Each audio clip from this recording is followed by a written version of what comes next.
Transform the look of your home with big savings at Menards. Window Images faux wood room darkening blinds add a classic design and privacy. They're available in a variety of trendy colors, like oak, gray, or mahogany, to match any decor. Plus, get them trimmed to width for free. Save big money on window treatments at Menards. And don't forget to check out our flyer on menards.com for all the great deals happening now. Save big money at Menards. So our podcast is called Right and Wrong. Are these your notes? These Are these your notes about what we're going to say? Anything Nailed it. is the short answer. So how many novels did you not finish? Oh my God, so many. It was perfect. What's she talking about? This is nonsense. Ooh, a spicy question. I love it. This is it, guys. The big secret to getting published is you have to write a good book. You heard it here first. Hello, and welcome back to the Right and Wrong podcast. Today, it's something a little bit different. I'm very excited to get into it. Joining me on this episode is actor, voice actor, director, voice acting director, audiobook narrator, all of these things. It's Rosie Jones. Hello, hi. Thank you for that sterling introduction. Well, the thing is, you do so many things. So I was like, I don't know how to, there's no succinct word to describe all of the many disciplines that you do. It's true. I'm a multifaceted, busy person. You are. Jack of all trades, master of none, I guess. Well, I always, this is such a random aside to begin the podcast with, that Jack of all trades thing. I've heard so many people say it as like a bad thing, where it's like Jack of all trades, master of none. I believe the quote goes on to say that it's better to be a jack of all trades. I mean, I can't argue with that. I absolutely love it. I love the variety and yes, the excitement that it brings. So it's certainly, for me, it's definitely a choice, and one that I'm feel very privileged to be able to kind of do. So yeah, let's go with it. Let's go with it as a positive. Yeah, that's amazing. You do so many exciting things that I would love to chat about, and we talked a bit about it before we started recording. But since this is a publishing podcast, it's probably best that we start with the publishing side of what you do, which is you have narrated a lot of audiobooks. I have, yeah. It's part of my, it's been part of my working life for a long time now. I think I recorded my first book back in 2012, so about 10 years. And I absolutely love narrating books. And yeah, so I've done, I think, I don't know, certainly over 100. And it's a real privilege to get to record and speak out loud and share so many different stories. Yeah. And in lots of different genres, although I do tend to do specific genres. But yeah, it's a great job. Which genres do you do specifically? I tend to do a lot of YA, a lot of young adult, teen lit. I tend to do quite a lot of kids books as well. And then I also do a lot of World War II sort of time period, quite a lot of romance or strong women in tricky situations, fighting the good fight. So yes. those are the kind of things I tend to do most of. I do a lot of fantasy fiction as well, and have done a few thrillers that have kind of got young protagonists as well, which have been really interesting. Okay. Is it you that's sort of choosing where, which kinds of books you're doing, or is it more between like your agent and whoever and the publisher or something? Yeah. So historically, certainly it was kind of what other people sent my way. Now more so I can choose the kind of work that I want to do, but it's been a mixture of both. I mean, you really, as you know, that the voices of these stories is really important in terms of making sure that you fulfill what the story requires. And there are definitely books out there that my voice isn't right for. And I love doing young voices. I love exploring that part of my vocal range. So I do tend to like doing that. so it fits well. And I haven't, for example, done very much non-fiction. I haven't done many kind of textbooks or manuals or things like that. And I kind of a lot of me, part of me would love to do. I'd love to do more history books. I'd love to, because I'd like to learn about. I don't get an opportunity to learn about much sort of real history through the work that I do. So I'd love to do that, but I don't think I'm the right voice, you know? Oh, okay. So I've just got to accept that that's not maybe my USP. Okay, that's fair enough. It's good that you've accepted it and are moving on. When it comes to doing this kind of thing, you are also an actor and you direct it and you this is on stage and on film.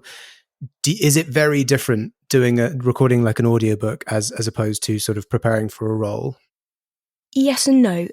It is, because it's a completely different medium. You are telling the whole story from beginning to end, and more often than not, as a narrator, you're also sort of self-directing. Sometimes it does vary. Sometimes you get a director on the line with you, which is great, and you can kind of have a chat and a bit of back and forth.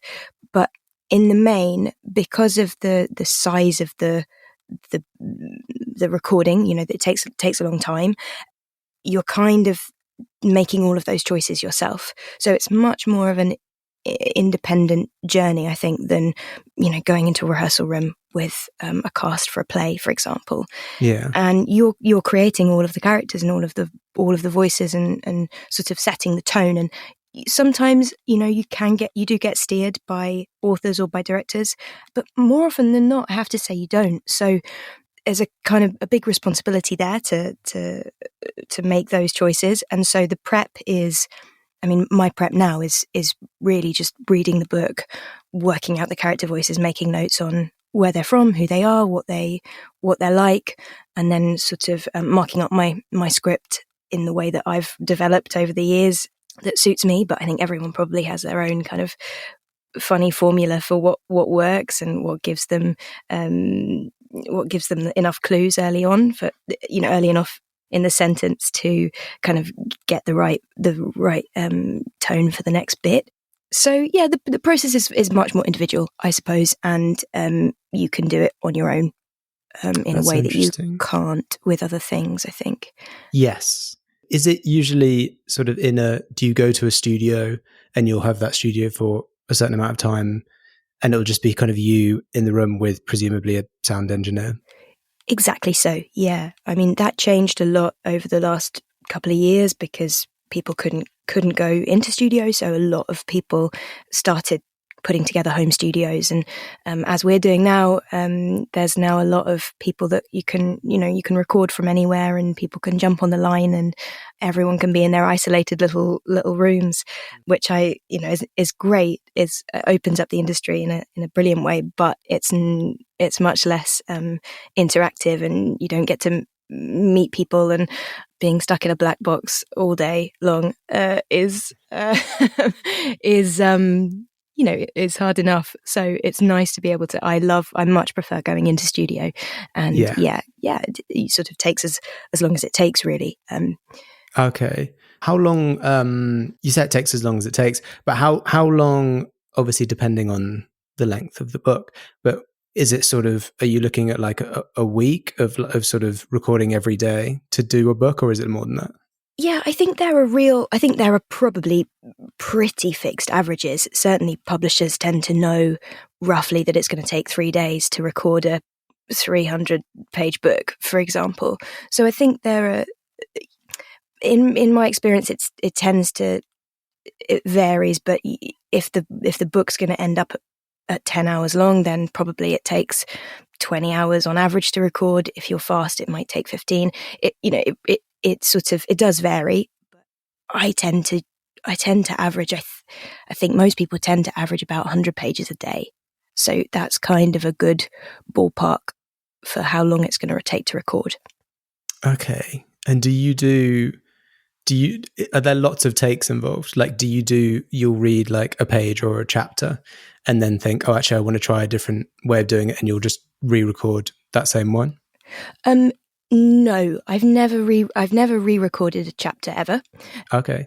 So, but there are a couple of ways of recording. So, there's like a roll record where you just, as the narrator, you'll just record, and if you make a mistake, you'll just stop and pick yourself up and start again, and then everything is edited in post. So then all those files just get sent off, and then they'll take out all the mistakes. So you wouldn't go back and start again a chapter unless you know at the beginning of the chapter, but you can sort of do a line as many times as you want, and you can kind of go, actually I didn't like that paragraph, I'm going to start again. And of course, if you made a massive mistake, like, I don't know, the characters from Ireland, and you know, and they speak with an Irish accent, and you haven't honoured that, or you haven't had that conversation with the publisher because, I don't know, it's been missed somehow, then maybe you might have to go and talk to the publisher or the writer and work out what you're going to do about it. But in the main, if everyone's kind of on the same page with what needs to happen, that doesn't tend to happen. So sorry, I'm rambling. So that's one way of recording, and then the other way of recording is like punch and repeat. So that's when you've got an engineer there as well, and if you fluff something, they will drop you in. So they'll reset the Pro Tools session to, I don't know, 3 seconds before you finished recording, and they'll play in the last bit of the sentence, and then you pick it up and you carry on. So that saves a lot of editing time in post. It's a more efficient way to record in some ways, but it's gives you slightly less power as the narrator in terms of like starting and stopping. Of course, you can say, actually, I didn't like that, can I start again? But you have to get into a rhythm for that to work well, that system. So you kind of are sort of on the train, if you know what I mean. Okay. And I imagine when you start out with perhaps a new editor or sound engineer, there'll be like a little bit of teething where you two kind of eventually have to get in line. You kind of match up and get in harmony. Exactly so. Yeah, exactly. Okay. And you narrated my friend Noami Gibson's first book, Every Line of You. I did. Yeah, it was brilliant. This was such a great book. It is good. And her new one's out soon. Here's a random plug for you, Noami. Game Over Girl. Not out soon, it's out now. Game Over Girl. Go buy it. Did the two of you have any interaction during that process? For that book, we did, but not really directly through the publisher. So we actually reached out to each other on Twitter, which was really nice. I think I sent a sample for that book. So sometimes you audition for books, sometimes you don't. It really depends on who the publisher is, who the author is, whether the publisher knows you and trusts you, whether it's a direct offer or not. For that book, I did a sample. So I think I sent a 3-page read, and the feedback was that my choices were what Noami wanted, and so I was kind of good to go. So on that book, I then just cracked on and did it, and I didn't have any sort of direct work interaction. Okay. But usually the publisher will work directly with the author, and if there's any kind of specific names they want pronounced in a particular way, or particular things that they want the narrator to know, that will get fed back. But I don't think there was a great deal of that for that particular book. No, I imagine the names pronunciation probably a much bigger thing for fantasy.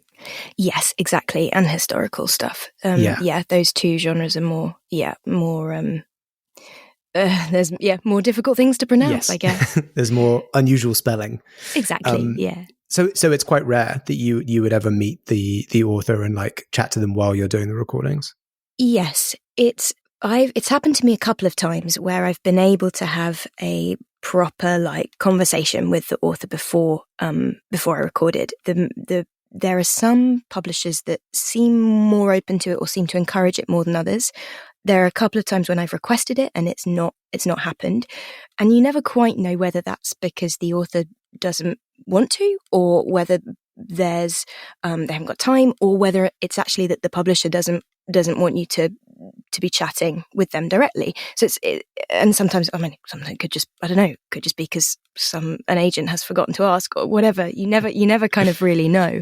Yeah. But I recorded a book called Poisoned, and I had a proper kind of hour and a half chatting with both Scholastic and Jennifer, who wrote it. And it was brilliant because it was just so nice to kind of go, well, this is what I was thinking about these characters. What do you think? And she was like, well, I love that. Oh, I hadn't thought of that. I'm not sure that will work. What about this? This was kind of what I had in my head. I'm like, oh yeah, great. And it's really nice to have that back and forth, but that's a rare occurrence. And over the, 100 or so books I've done, I think I've chatted to the author. It's probably happened three times maybe. Joanne Harris was another one that it worked with, where she actually came into studio and we had a cuppa and chatted through, and that was quite a hard book because there were lots of Norse words in it. And so it does happen, but it's less common. It's less common, and I wish it happened more, just because I think it gives me a bigger investment in a way, because I get to hear where those stories have come from and what the writers heard in their head, which gives you just an extra bit of spark, I suppose, an extra kind of insight into why this person wrote this story. That's really nice. I mean, exactly. It's just more data points for you to work with, really, isn't it? To put into your performance. Yeah, exactly. And you mentioned that it can be quite a sort of individual thing, and especially if you're working from home in a little black box. Have you ever done? They're less common, but have you ever done an audiobook with multiple narrators? I have, not a lot, but I've done a couple. In both, in fact, I think both of them were with only one other narrator. So I've done 3 actually. With one other narrator. Uh-huh. But they weren't multicast in the sense that we weren't in scenes together responding to each other. Mm-hmm. They were sort of isolated records, either whole chapters or bits of chapters, depending on how the book was structured.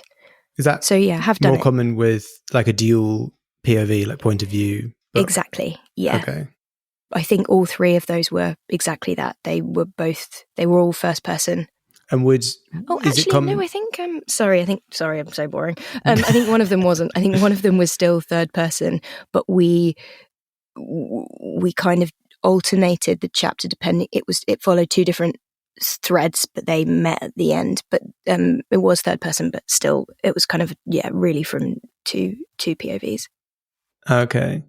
And when there are multiple narrators, would you normally sort of meet each other just to get a kind of feel for the way that, or at least hear how the other person is performing a certain character?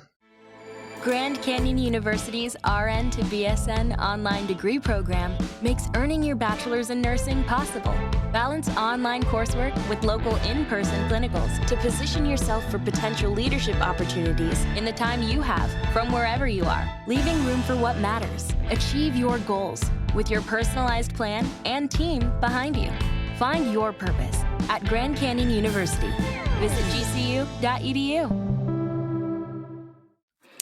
Yeah, again, it varies. So when we were young and brave, I had a good old email exchange with Imogen, who is the other narrator, and we both sort of said what we were thinking about what we were doing, and thankfully they aligned, which, credit to Hazel for writing really clear characters where you can go, yeah, okay, I think this is this person. And I asked her to send me a little sample of what she was doing for the teacher, so that I had a sense of that. So that was great. I hope that those two journeys aligned. With another book, we were recording in the same studio, so that was helpful. So we had the same engineer. So although we didn't connect actually as actors, we did have someone that was a kind of pivot point who had both. And then the third one, I didn't have any contact at all. Didn't know what they were doing. And so that was sort of just, okay, stab in the dark and see what happens. So it really varies, and it does depend on kind of what studio or what publisher is what you're working with, and what value they place on it. I think probably how much time or money there is for the audio version. I wonder if you've you say it was 2012 you did your first audiobook? Yes. And audiobooks have really exploded over the last few years. They're just wildly more popular than they've ever been. Have you noticed that in terms of like doing recordings and how much sort of more focus the publishers are putting on them? That's a really good question. If I'm honest, I haven't really noticed that. It hasn't shifted markedly in that way. I think it really depends on I don't know. I think it depends on who you've got and how passionate they are. And there are a couple of clients that publishers that I've worked with that are they just want it to be the best that it can be, and they'll do everything to try and make that happen. And then there are others where I think probably they kind of outsource the project to a studio and expect the studio to do that work for them. Or it just varies. Yeah, I haven't really noticed that. Okay, the workflow has kind of stayed the same despite the popularity rise. Yeah, it has really. Yeah. Okay. Well, outside of audiobooks, you also on a similar trend do lots of voice work for a number of video games. Is that, I would imagine, a similar process to doing audiobooks? No. I mean, it is in terms of what you do. You go into a studio and you record noises. Yeah. So yes, in that sense, but no, in terms of like creatively and what you need to the work that you do as an actor, it's very different. With video games, you very, very rarely get a full script to start with. You might on the odd occasion you'll get a screenplay if it's a very narrative game, but it depends on the size of the game as well, because if it's a sprawling narrative RPG, you're never going to get all the lines. You're only ever going to get your own lines or the lines that you of the people that you're in the scenes with. So it's a completely different process. You're also focusing purely on your character. You don't have to worry about what anyone else is doing. So you're able to hone in more clearly on just the one voice, unless you're doing multiple characters, which I tend to do quite a lot of, which I also love doing. It's great when you have to play. I mean, it's happened to me, which I don't advise it, but it's happened to me a couple of times where I've played, I've spoken to myself in scenes as a completely different character. Oh. Yeah. I mean, one of them in one game it was Australian, twin Australian boys. So I kind of got away with it because they were, supposed to sound similar. But on another one, it was, I think, slightly accidental. Okay. You never know; they might have re-recorded. But yeah, it's a different process, and there's in the opposite to books in terms of how many people want to be present and how many people want to have a say and have an opinion, because you'll have the developers, the writers. You'll have all the clients on the line, then you'll have the studio that's recording it, you'll have a voice director, you'll have an engineer, you'll often have someone from the studio there, kind of a producer, to make sure that everything goes well. So you can have as many as like 10 or 12 people on the line, which is very opposite from audiobooks. Yes, it sounds it. And I had a little look over your IMDb page and saw that, and this is very exciting, and fans of the podcast, you're about to see the gamer side of Jamie, is that you're doing a lot of the voice work for the new, and I know you can't talk about it, but the new Baldur's Gate game. As a D&D fan, as a big fan of Larian Studios, that made me so excited. But my question was, and I think you kind of just answered it by saying lots of people on the call, the studio is based in Belgium, if I'm right. Yeah. So I'm guessing you don't fly over to Belgium to do all the recordings. No, I mean, they actually, I think they've got, are they Belgium or are they Ireland, or maybe they have both, because they also have a studio in Guildford. They have a hub in Guildford as well. Oh, do they? Okay. So I think Larian are quite, obviously they're massive, so they've got a lot of different hubs. And did you meet any of the other actors, or was it just you were in there with your lines and that was it? That was, a lot of that was recorded in isolation. So I don't know whether they, again, I can only speak for my own experience. I don't know how whether any of it was multi-record. It doesn't happen very often in games. I should flag that you actually get a chance to be in scenes. It does happen for sure, but in the big ones, the God of Wars, exactly, the Last of Us, exactly. Yeah, they've all been in a volume together. But also that's because so there are some games that where you do get to record with other actors that usually are full performance captures, so you might get into a volume together.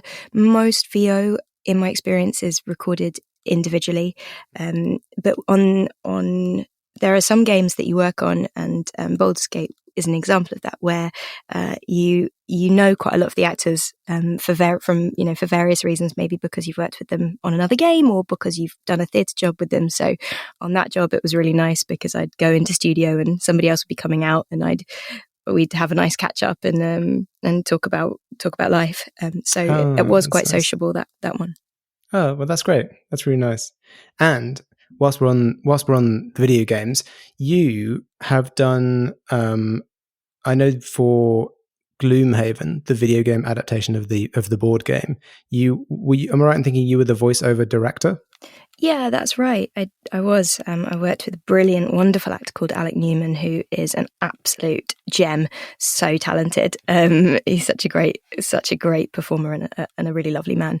And because it was just him, it was really wonderful. We just spent a week together, working through the material. It was very dense, and we worked at a very Alec's a very busy, understandably busy actor, and so we condensed it all into a week, and it was pretty intense. So but it was great fun, and yeah, really interesting, because it's funny you should pick that game, because it's the most game like an audiobook that I've ever experienced, because it's all narration, really.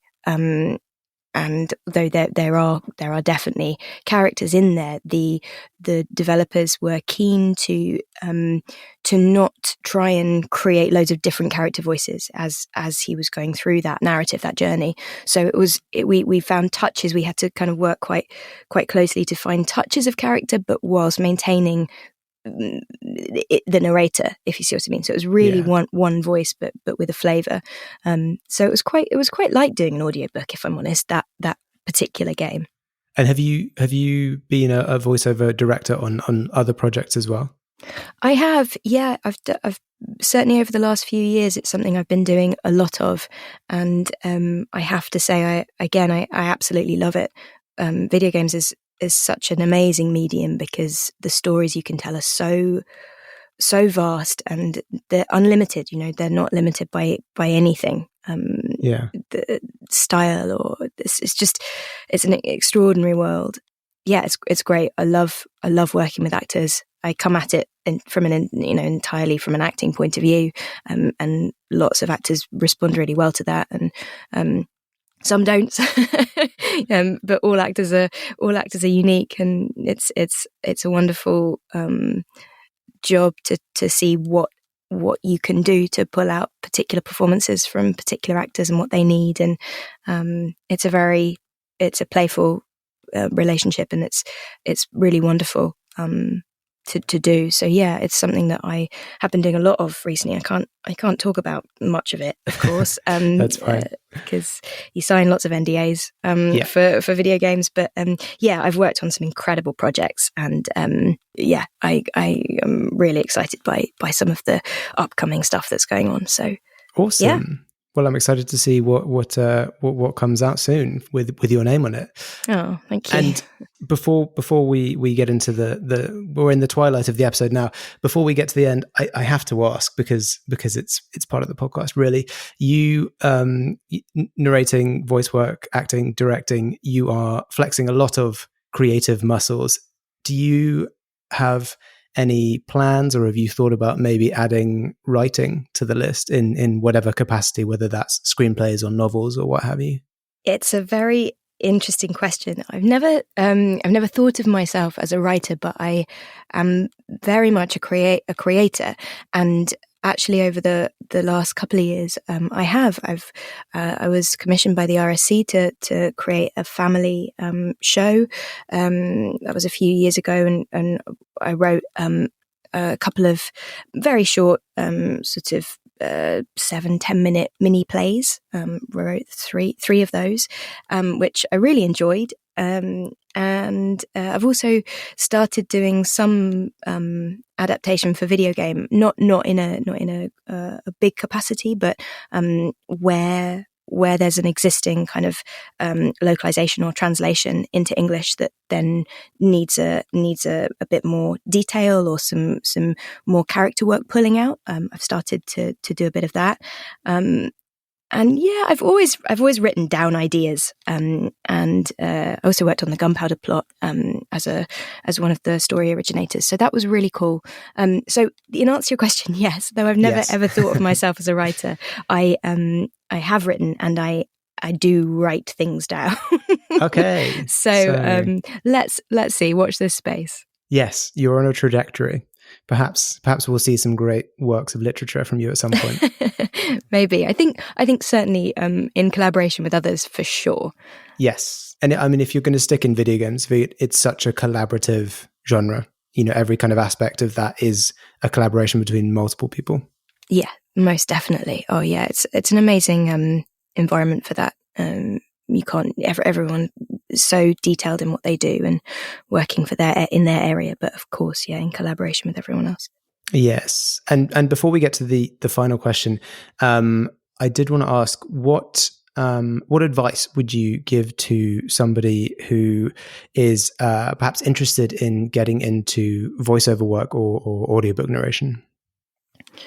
I mean, do it. Like we're in an amazing time where it's really so much more accessible now than certainly when I started, and it doesn't cost a huge amount of money either. To you can record.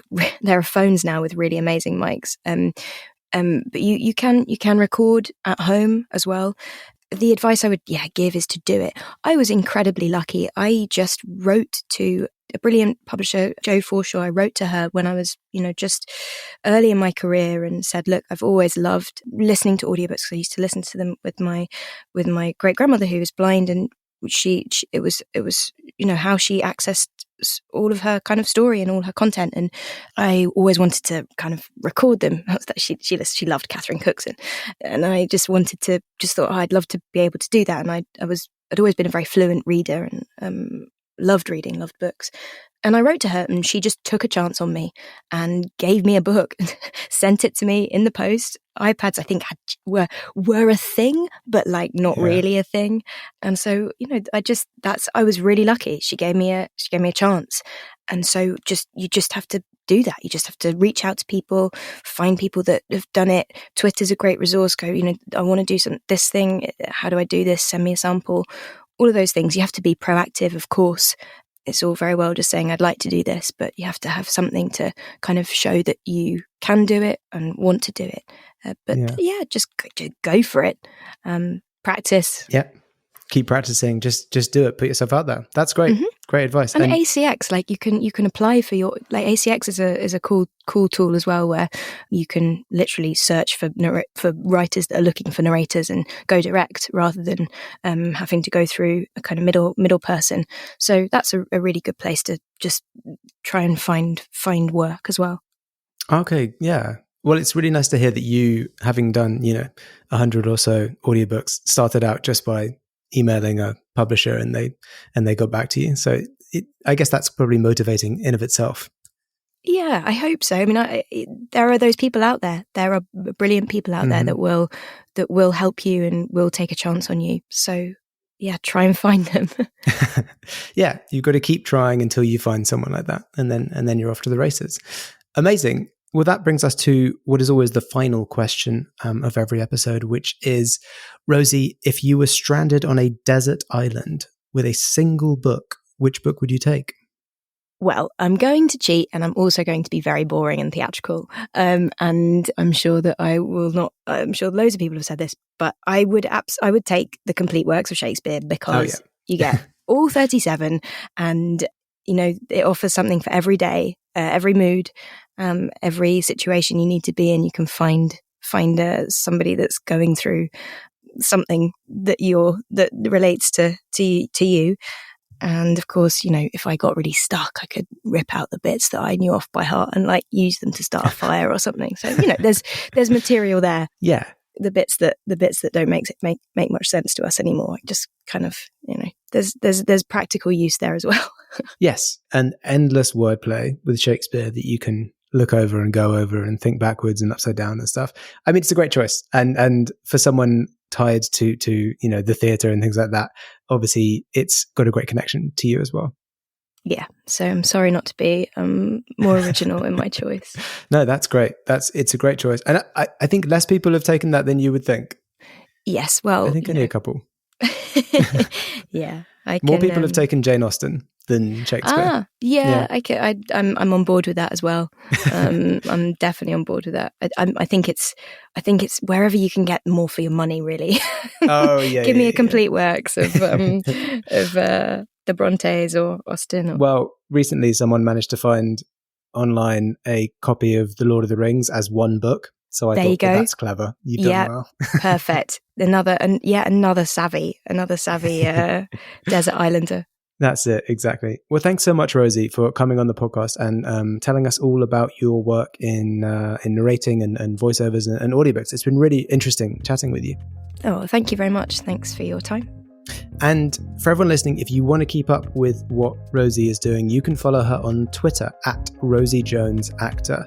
And to make sure you don't miss an episode of this podcast, follow us on Twitter, Instagram, TikTok, and Facebook. We also have a Patreon now for exclusive access and content. And for more bookish chat, check out my other podcast, The Chosen Ones and Other Tropes. Thanks again to Rosie, and thanks to everyone listening. We'll catch you on the next episode.